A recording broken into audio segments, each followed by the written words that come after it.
Bismillahirrahmanirrahim.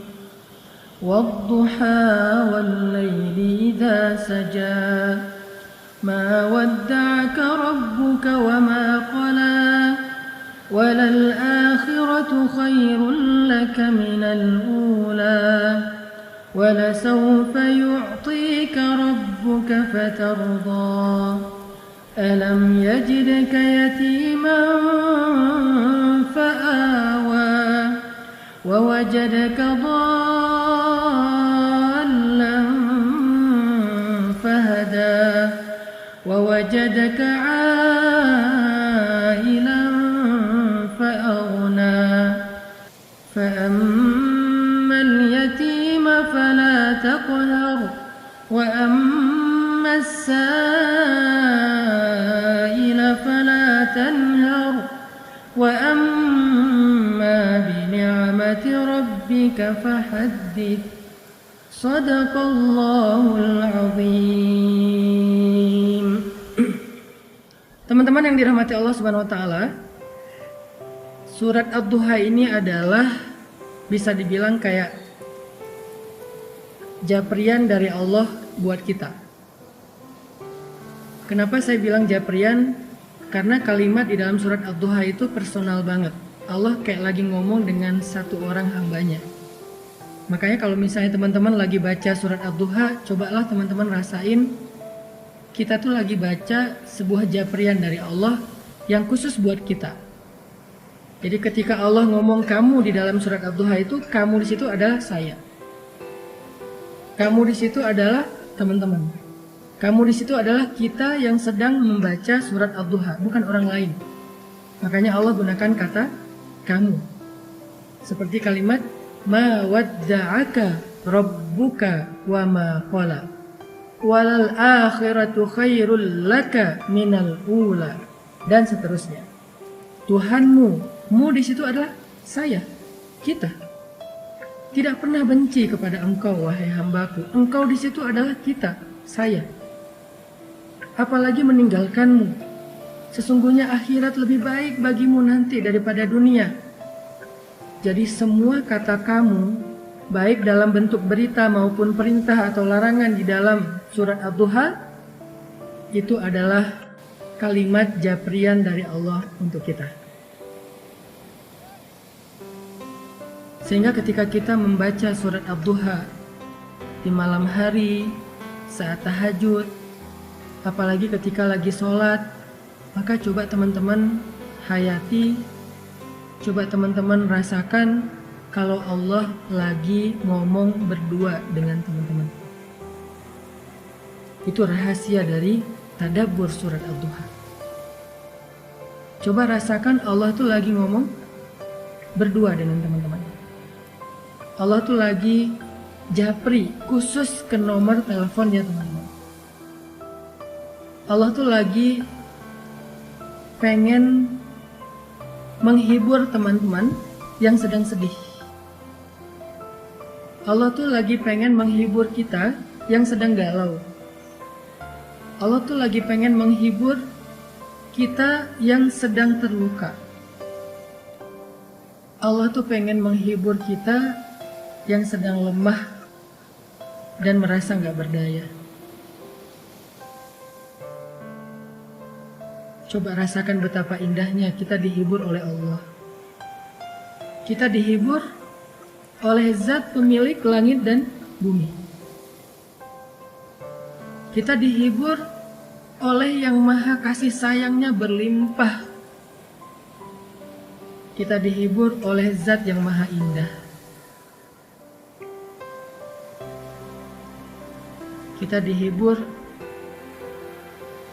oleh Zat yang paling penyayang. Allah itu punya rasa kasihan yang sangat besar kepada kita. Lebih daripada kasihan seorang ibu kepada hambanya. Lebih daripada kasihannya seorang ayah kepadanya.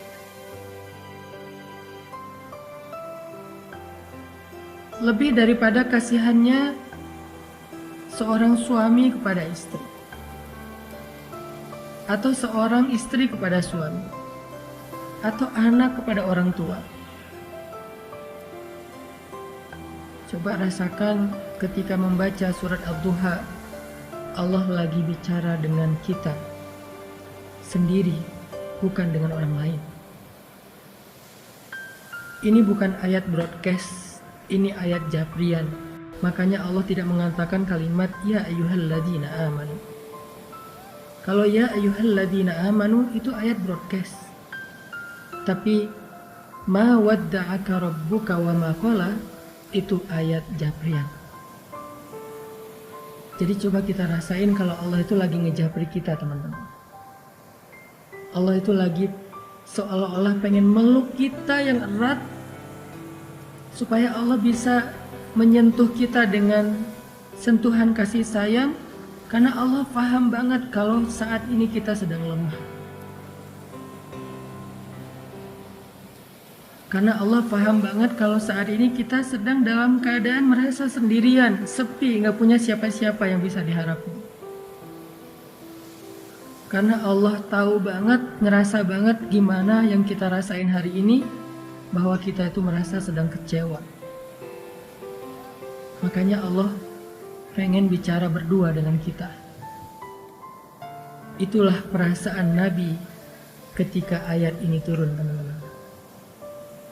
Perasaan kehilangan, perasaan takut, perasaan bingung, perasaan galau, perasaan lemah, perasaan kecewa, sedih. Perasaan-perasaan itu benar-benar mengganggu Nabi sekian hari. Nabi seperti orang yang kehilangan ayah, ibu, istri, anak, pasangan sekaligus, sehingga beliau menjadi bingung harus kemana. Setiap hari bayangin, Nabi setiap hari naik ke bukit yang ada di kota Mekah, memandang ke langit, pengen ngadu sama Allah. Nabi itu pengen ngadu sama Allah, ya Allah, saya punya banyak masalah. Kemana engkau ya Allah? Ya Allah, saya punya banyak masalah, kemana Jibril? Nunggu lama di atas bukit, Jibril nggak turun. Akhirnya Nabi pulang ke rumah. Besok balik lagi, ngadu lagi, manggil, turun lagi dari bukit tanpa bertemu dengan Jibril. Berhari-hari. Ada ulama yang mengatakan 12 hari, ada yang ulama mengatakan hampir 1 bulan dalam puncak perasaan galau dan khawatir yang luar biasa itu. Tiba-tiba Allah Subhanahu wa Ta'ala menurunkan surat Ad-Duha. Allah utus Jibril. Allah katakan melalui malaikat Jibril, 1 kalimat, 1 japrian, 1 ayat, 1 surat khusus buat Nabi. Kalimatnya, ma wadda'aka rabbuka wa ma qala. Tuhanmu gak pernah ninggalin kamu dan tidak juga benci kepadamu, Muhammad. Tiba-tiba Nabi seperti merasa, ya Allah, hampir saja saya merasa kehilangan. Hampir saja rasa takut itu mencelakai saya. Hampir saya merasa putus asa dengan kesendirian. Tiba-tiba Allah mengatakan, Abdi, Habibi, hambaku, kekasihku Muhammad, ma wadda'aka rabbuka wa ma qala. Tuhanmu gak pernah ninggalin kamu. Coba lihat betapa lembutnya Allah bicara dengan Nabi. Tuhanmu gak pernah ninggalin kamu. Itu seperti ketika seorang ayah bilang, ayah gak pernah ninggalin kamu, wahai nak. Ayah tuh gak pernah ninggalin kamu. Allah gak mengatakan, aku gak ninggalin kamu, bukan. Tuhanmu berarti seperti menyebut kalimat yang lembut. Sama kayak kita memanggil anak kita, ayah sayang sama kamu, bukan aku sayang sama kamu. Ini adalah kalimat yang sangat lembut dari Allah. Ma wadda'aka rabbuka wa ma qala. Tuhanmu gak pernah ninggalin kamu, apalagi benci sama kamu. Dan setelah Nabi membaca surat ini, lalu surat ini ditulis oleh para sahabat di dalam mushaf, maka sejak saat itu surat ini menjadi surat pribadi dari Allah kepada semua hamba yang pernah merasakan apa yang dirasakan Nabi. Kehilangan, ketakutan, kebingungan, hilang arah, sedih, kecewa. Maka siapapun yang pernah merasakan perasaan seperti itu, apapun alasannya, mau urusan agama, mau urusan dunia, mau urusan keluarga, mau urusan karir, pekerjaan, mau urusan percintaan, apapun alasannya ketika dia merasa sedih seperti itu, maka Allah ngejapri dia dengan kalimat yang lembut. Hambaku, ma wadda'aka rabbuka wa ma qala. Tuhanmu gak pernah ninggalin kamu, apalagi benci kepadamu. Itu maksud dari surat Ad-Duha, teman-teman. Coba teman-teman nanti setelah ini kalau baca surat Ad-Duha di rumah, kalau perlu hafal surat itu karena tidak terlalu panjang untuk kita baca di dalam sholat. Setelah tahu artinya, baca dulu terjemahannya, hafal terjemahannya, nanti baca di dalam sholat ketika lagi sedih. Sholat yang gak ada yang ganggu kita, sholat sunnah, terutama sholat tahajud. Gak apa-apa baca surat ini di waktu tahajud, karena Allah bersumpah dengan waktu malam apabila telah sunyi, bukan hanya waktu duha. Kita baca, kita hayati, Allah lagi ngomong sama kita. Allah lagi pengen menenangkan dan menghibur hati kita yang sedih. Ma wadda'aka rabbuka wa ma qala.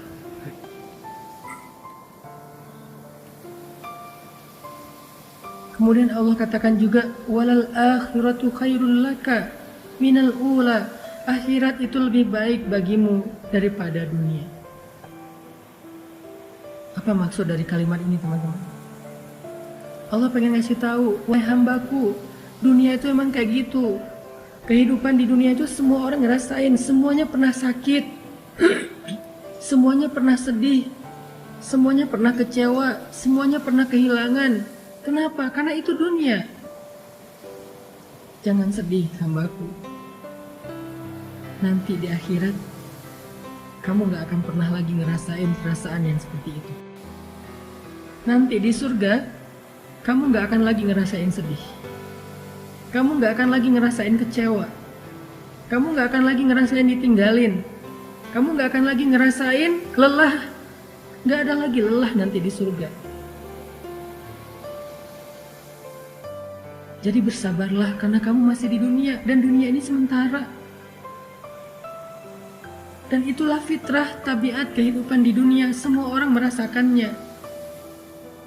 Tapi nanti, jika kamu bersabar, jika kamu istiqomah beramal solih, maka nanti di akhirat kamu akan tersenyum.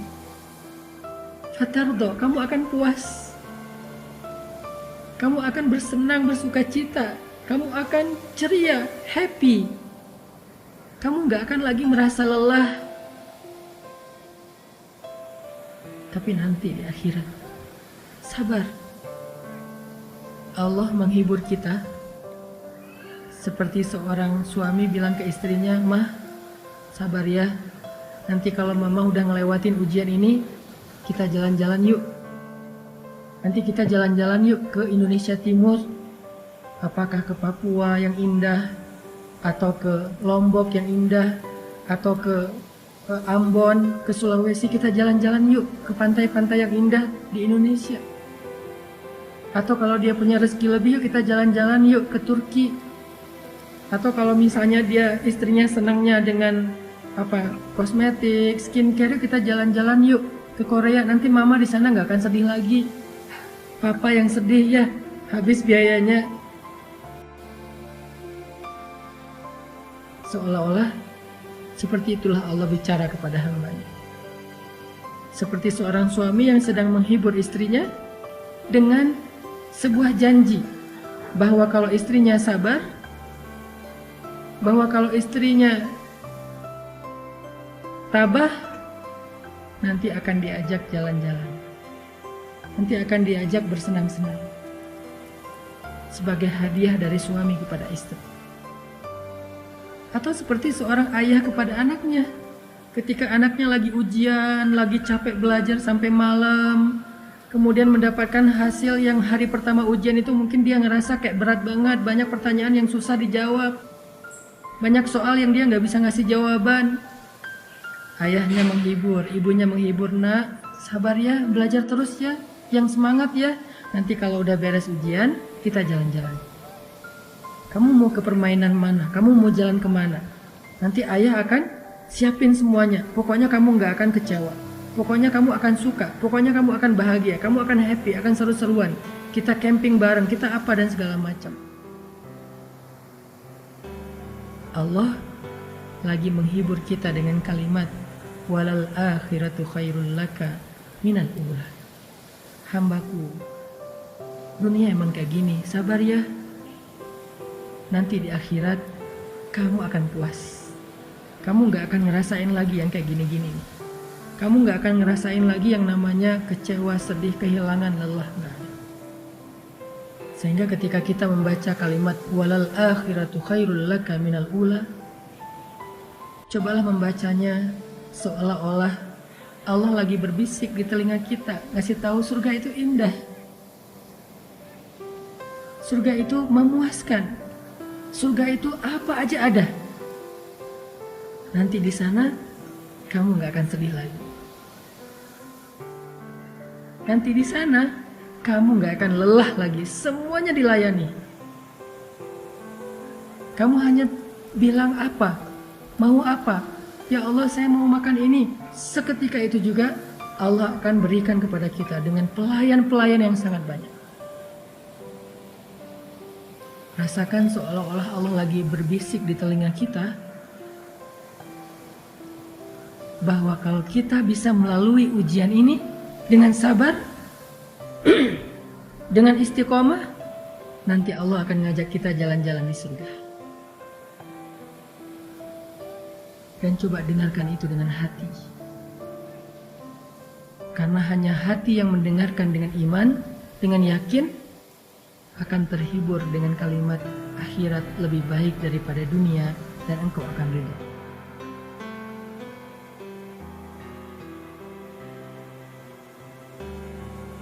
Setelah Allah katakan kalimat-kalimat ini, walal akhiratu khairul laka minal ula wala sawfa yu'tika rabbuka fatardha, maka kalimat berikutnya Allah pengen kita melihat flashback kepada masa lalu. Allah pengen kita merenungkan masa lalu kita. Siapa yang selama ini membantu kita? Siapa yang selama ini menolong kita ketika kita punya masalah?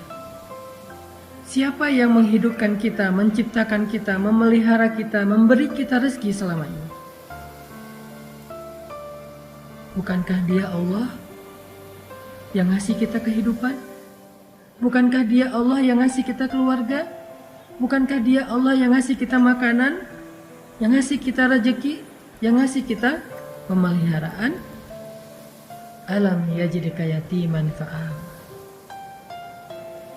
wa wajadaka dhallan fahada wa wajadaka ailan fa'aghna.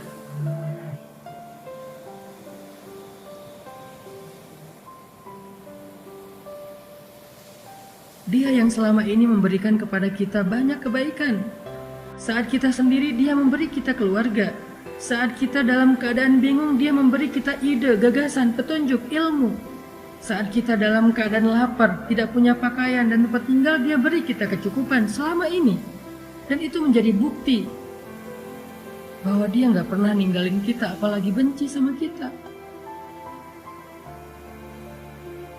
Seolah-olah seorang kekasih mengatakan kepada pasangannya, kenapa engkau ragu dengan cintaku? Bukankah selama ini aku setia? Bukankah selama ini aku selalu mencukupkan kebutuhanmu? Aku berkorban untuk kamu. Kenapa kamu masih ragu? Aku sayang sama kamu. Seolah-olah Allah ngomong gitu sama kita.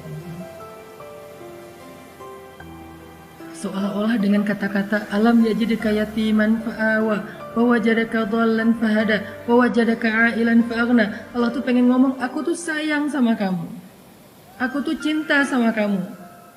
Kamu gak ngelihat buktinya selama ini siapa yang bantu kamu, siapa yang ngasih kamu nikmat, yang memelihara kamu, yang memperhatikan kamu, yang nolongin kamu, yang kasihan sama kamu. Kenapa kamu masih ragu? Aku sayang sama kamu, kata Allah.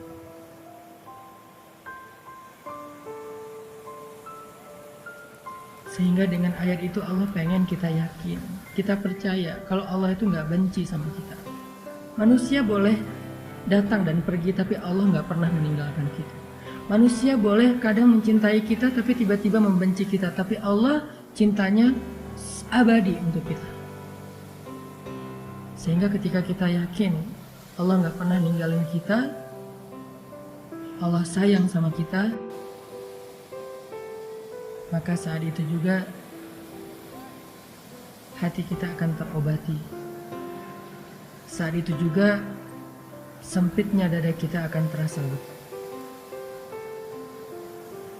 Yang terakhir, paragraf terakhir di surat itu Allah katakan,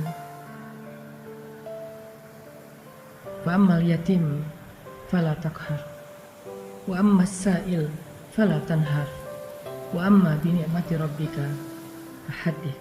Apa maksudnya? Maksudnya, jangan berhenti berbuat baik. Jangan berhenti untuk menjadi orang yang bermanfaat. Kalau kamu kecewa karena berbuat baik, ada Allah. Teruslah berbuat baik. Kalau kamu merasa lelah untuk berbuat baik, ada Allah. Teruslah berbuat baik. Kalau kamu merasa capek untuk berkorban kepada seseorang, teruslah berkorban kepada seseorang yang halal bagimu, ayah dan ibumu, pasangan halalmu, anakmu, keluargamu, sahabatmu. Gak apa-apa kalau kamu kecewa atau dikecewain, tapi Allah gak pernah ngecewain kamu. Teruslah berbuat baik. Itu maksud dari surat Ad-Duha, teman-teman. Coba rasakan itu ketika kita sedang membacanya, apalagi di dalam sholat, berarti kita telah membaca Al-Quran dengan tadabbur. Berarti kita sedang membaca Al-Quran dengan tafakkur. Indah banget ya surat Ad-Duha. Makanya surat ini menjadi surat favorit saya banget. Saya kalau lagi galau, sedih, saya baca surat Ad-Duha, saya menempatkan diri sebagai hamba yang lagi lemah dan butuh Allah, tapi pengen berdua aja, gak mau diganggu sama yang lain. Pengen berdua aja sama Allah, pengen ngadu sama Allah. Ya Allah, saya punya banyak masalah. Ya Allah, saya lemah. Ya Allah, saya capek.